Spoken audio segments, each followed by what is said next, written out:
The NFT world, and especially the minds behind it, is rife with covert activities. The Bored Ape Yacht creators are among the many anonymous innovators. Who exactly developed the NFT and made it so successful? Numerous people have wondered this, yet no one has found a satisfactory solution. 6 months passed before the founders made an appearance. Here's what we know about the Bored Ape Yacht creators' appearance. To begin with, what is the backstory of the appearance of the Bored Ape Yacht Club founders? 6 months after being publicly recognized or doxxed by BuzzFeed, the creators of the viral NFT phenomenon known as Bored Ape Yacht membership revealed their faces for the first time in their first on-camera interview with Input. Gordon Goner, aka Wylie Aronow, and Gargamel, also known as Greg Solano, mocked their meeting at the inspiration for the much-loved and reviled Bored Ape NFT collection. A feud over the late writer David Foster Wallace sparked the friendship in response to the video. Before Garga said, "That man I was a huge fan," he says. Aronow describes their first meeting in a Miami dive bar as the beginning of our friendship. They were both studying creative writing and spending the summer at home. During the 7-minute interview, the two walk around New York City wearing heart-shaped and 3D film glasses that appear to be apes-related props while discussing their cultural interests and the events that inspired the artwork project. The majority of the anecdotes and talking points listed below by Aronow and Solano are familiar to the readers of the Rolling Stone and New Yorker profiles of the Bored Ape Yacht Club membership. The usually lighthearted interview appears to emphasize their status as outliers. Previously, the founders were hesitant to reveal their identities, and the cryptocurrency community was divided about BuzzFeed revealing their identities. Nicole Munoz, CEO of Bored Ape Studio, responded immediately to the controversy in an interview with D3 Labs on June 5th, arguing passionately for their privacy as a safeguard against nefarious elements within the crypto community. Moving on, more details concerning the real identities of the Bored Ape Yacht founders. One artist, writer Rips, has been spreading the idea that the Bored Ape Yacht membership imagery contains hidden neo-Nazi canine whistles, going so far as to create a website under the pseudonym of one of the founders, GordonGoner.com, to document the evidence. This has piqued interest in the true identities of the Bored Ape founders. A video posted last month by YouTuber Philion, also known as Philip Rusnak, resurrected the rumor, gaining widespread attention online. Anti-Defamation League consultants have called the Nazi allegations fanciful. Nonetheless, Munoz wore the founders' identities as proof of the costs in her D3 interview. One of the many founders is Jewish, another is Turkish, another is Pakistani, and another is Cuban, she explained. Man Osiri, one of the many companions who arrived in the final year, is Israeli. I am both Cuban and a true first-generation American. The idea that we're neo-Nazis or alt-right, it was offensive, hurtful, and untrue. Yuga Labs sued Rips at the end of June, alleging, among other things, he was waging a harassment campaign, primarily based on false accusations of racism, to promote his line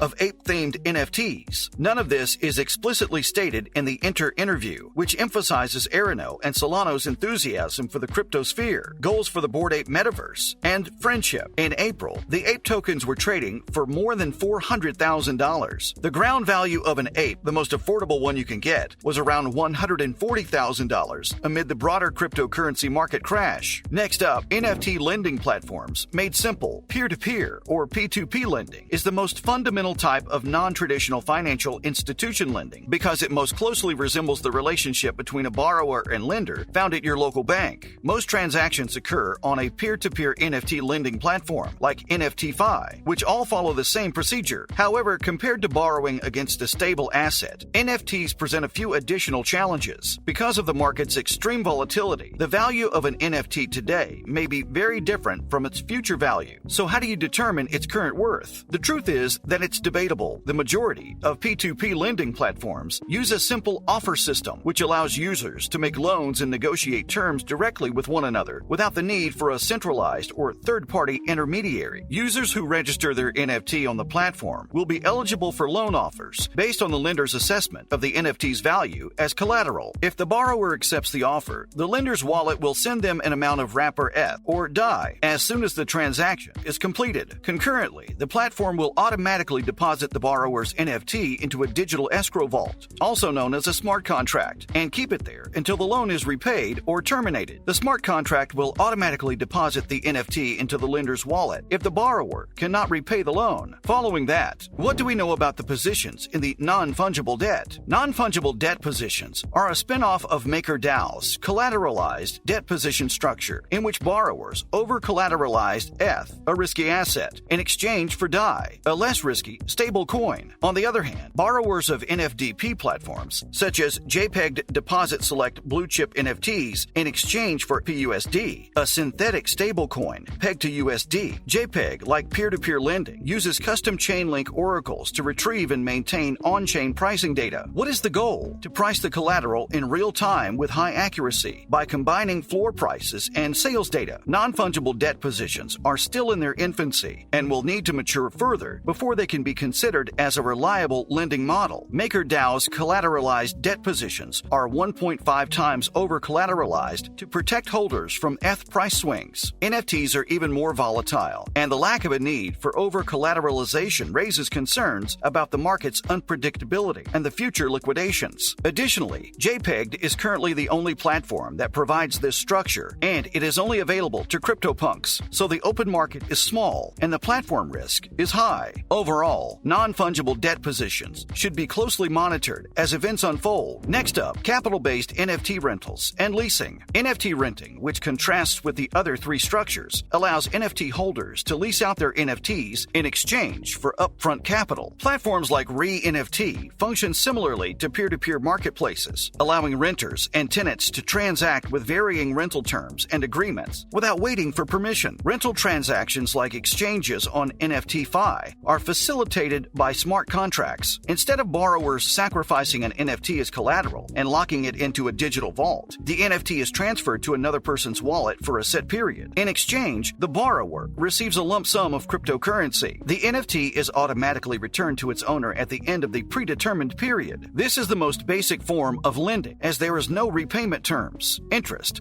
or liquidation risks. Unlike other types of lending, where lenders are rewarded with interest, NFT rentals generally give lenders access and credibility. The NFT space thrives on social proof, and owning an expensive NFT can increase attention and recognition in the space. Some communities are also token-gated, where renting an NFT allows users to gain exposure to people and experiences they might not have otherwise. The emerging sector of NFT rentals, like renting clothing, cars, or other items of status-laden material, is poised to become one of the most enduring. Finally, whether NFT lending is right depends on your time horizon and risk tolerance. As with all crypto protocols, it is critical to conduct your research and not over-leverage or invest money you're not willing to lose. Finally, using Arcade to combine multiple NFTs. Other platforms such as Arcade provide the ability to wrap multiple NFTs into a single collateralized asset and combine them into a single asset. Unlike NFTFi, Arcade allows borrowers to predetermine their desired terms and payback periods, after which they can search the marketplace for a lender who best meets their needs. When a match for the criteria is found, the procedure begins. What is the main point here? Peer-to-peer lending has quickly become the most popular option among both borrowers and lenders, owing to the ease of use and high level of security. The fact that both parties are free to negotiate the terms of the transaction aids in accounting for unusual NFT characteristics, and the logic underlying the smart contract that underpins the escrow process is not overly complex. However, it is essential to remember that peer-to-peer lending may not be the most convenient model because it requires a borrower to find a lender willing to agree to mutually agreed-upon terms. According to Richard Chen, general partner at One Confirmation, a cryptocurrency-focused investment firm, peer-to-peer lending is not only the safest model, but also the most liquid and competitive on the lending side. Chen told the NFT Now podcast, if you list a CryptoPunk on NFTFi, you'll pretty quickly get a dozen offers on the cryptocurrency. As the yields on DeFi investments have declined, DeFi lenders have shifted their focus to NFT lending, which currently offers the highest profits in the cryptocurrency market. Well, that marks the end of our video for today. We hope you liked it. On your way out, make sure to hit that subscribe button. And thanks for watching.